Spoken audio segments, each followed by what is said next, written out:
Hello, friends, people, animals, all of those tuning in.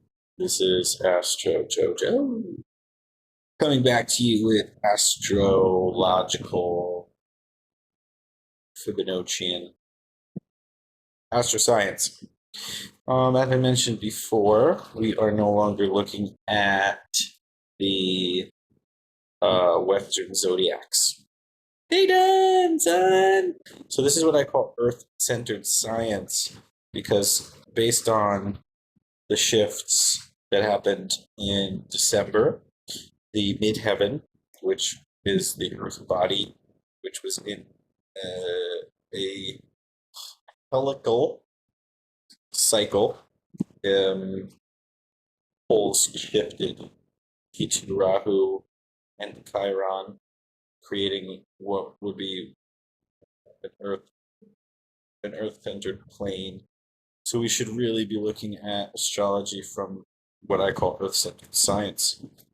So I just want to jump right in and show you what that kind of means and how to look at astrology from a non-zodiac understanding. So now what you're looking at is a 30-day movement, which in astrology we call an ephemeris. And an ephemeris is mostly typically like a book, and it's really thick, and it's kind of boring as could be. But when you look at a chart in this perspective, it's actually quite fun and easy to understand. So I'm just going to point it out, make it really easy, so that from now on you are all able to follow me really quickly. So this is Earth-centered science. And each one of these rings, 5, 10, 15, 20, 25, 31, are days. Okay? This is based on a 31-day pattern of, of the calendar. So we don't even have to think about time. We don't have to think about hours. We don't have to think about anything other than the movement of astro bodies in the solar system. So every little dot you see is actually technically a movement within the solar system. And as you can see from this perspective, the planets will at some point create a different sort of inertia or magnetic movement that maybe earlier in the month was not very strong, or later in the month becomes extremely powerful. And the reason I think this is so important is when you look at astrology based on what we've all been told on a day-to-day basis, you are not actually able to make any plans, and therefore the amount of suffering, potential suffering, lack of understanding, ignorance that's possible is far beyond any human's need to suffer. And I'm just over that.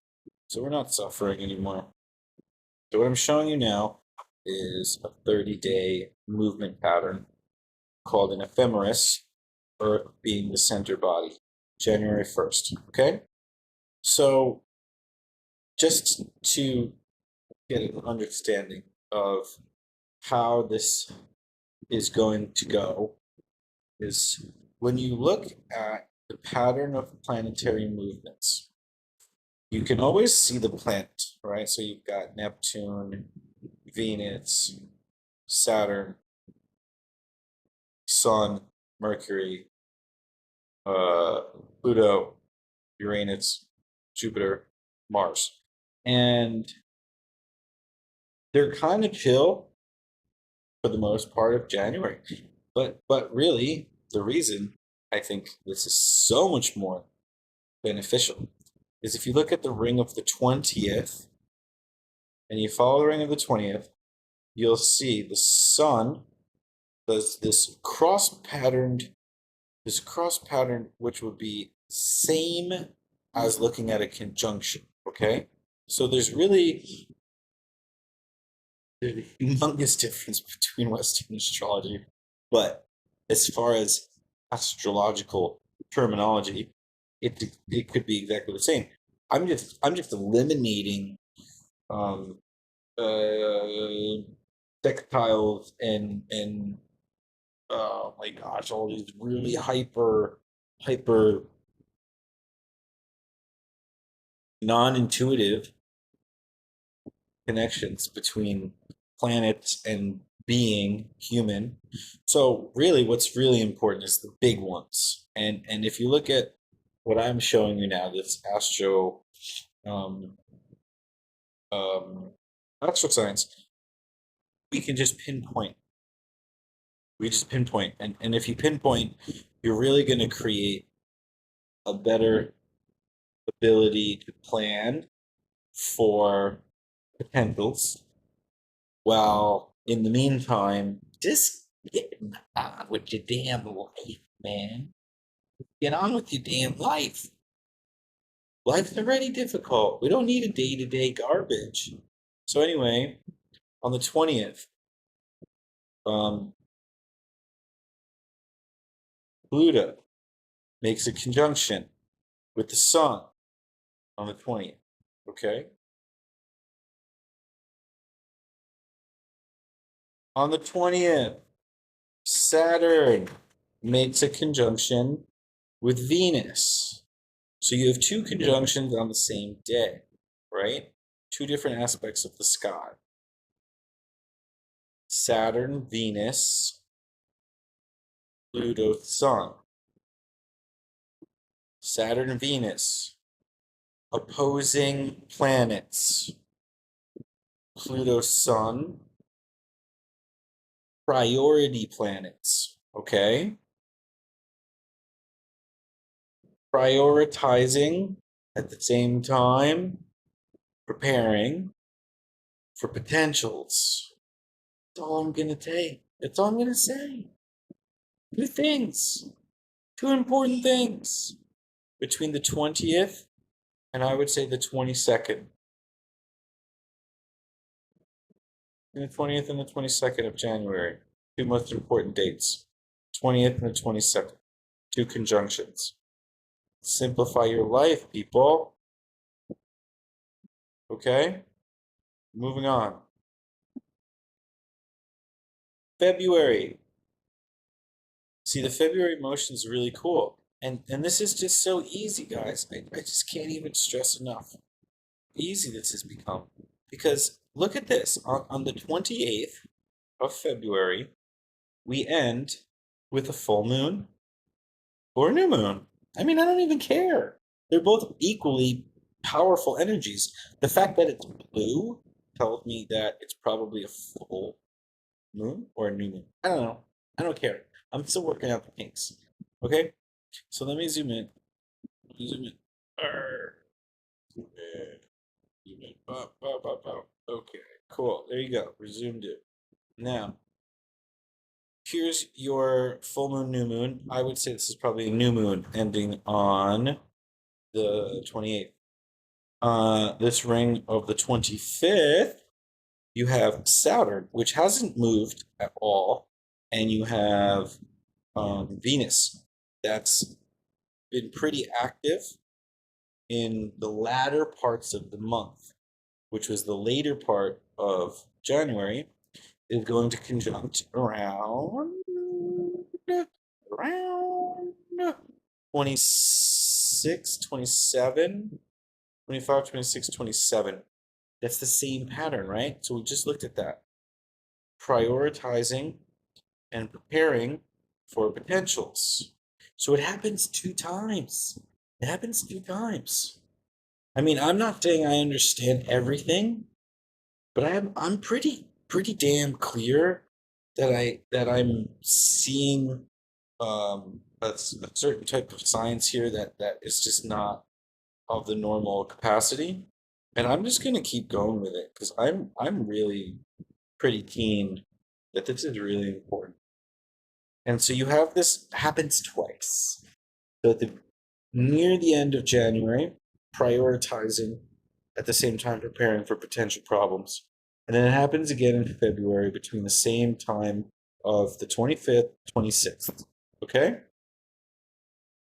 Meanwhile, most of the month of February, that conjunction that I talked about with the sun and Venus, dude, like, this is awesome. So the first part of February, all the way until about the 14th, which would be Valentine's Day, is going to be dope, man. It's going to be dope. It's going to be really high energy. And then it's going to feel kind of drabby.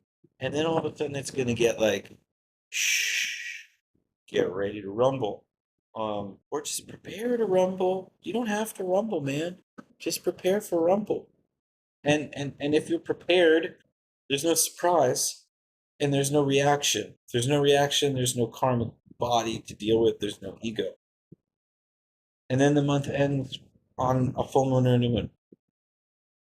It's astro science. It's just so simple. Why would we not want to live this way? I'm all about it. Okay? Now, March comes in. Haymaker, dude. Total haymaker. Incredible. Doesn't make any sense. And that's why I think this is so important. Fibonacci and astroscience. Look at this.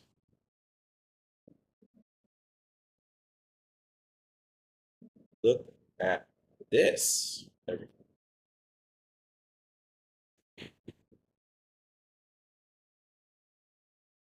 Mars, Mercury, and Venus.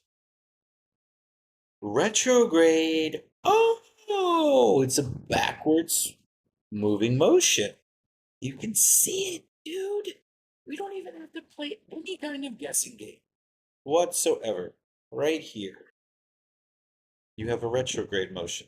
You have a moving backwards of two planets within a hyperbolic heliocentric movement. Why not look at astrology in this context? The bigger picture makes so much more sense. Now, what am I saying here? I'm saying there's retrograde. Okay? So if I were to internet search Mercury retrograde, March, guaranteed it's going to be retrograde in March. I'm going to do it while I'm on here. I'm just not going to show you because I don't want the internet to like know everything that I'm doing. So Mercury retrograde 2025 dates. And the dates will be March 14th till April 7th. Thank you, everyone. March 14th. Oh, look at that. What day is that? That's the 15th. That's the 14th. Mercury retrograde. Hmm. Hmm. Hmm. This is so easy to look at and read and understand.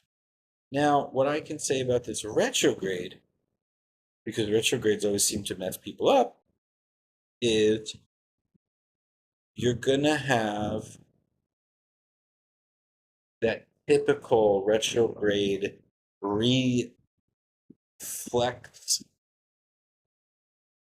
right? It's like a reflux until the 14th. No, actually, it's moving forward. It's actually moving forward because Aries is in April. So the first part of March is very simple, and it's actually the second half from the 14th to the 30th that you're going to have what would be that Mercury refluxing. So that's the thing you want to be aware of. The first half of the retrograde is really simple. The second half is really difficult because it goes from March 14th until April 7th. I'm not even looking at April yet because I just think 3 months is a ton of information. And I want everyone to be able to start to understand looking at Ephemeris graphics because when what I have done here is made it possible for everyone to learn astrology in the form of visuals to prepare in a real sense of human life instead of needing an astrologer to tell you what your day-to-day transits are. It's just not necessary, man. I want to help people. I don't want to be in charge. So I'm going to keep doing this, and I think it's going to catch on.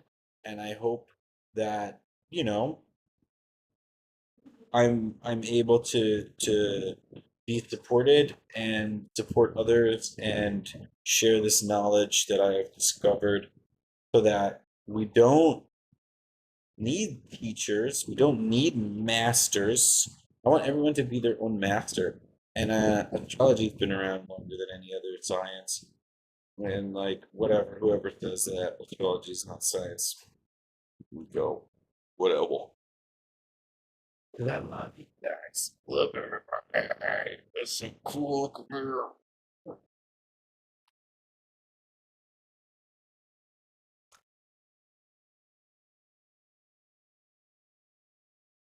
Fibonacci and Astro Science is sick, dude. It's so easy. And I hope you love it. I hope it makes your life easier because that's all I want. Astro Jojo.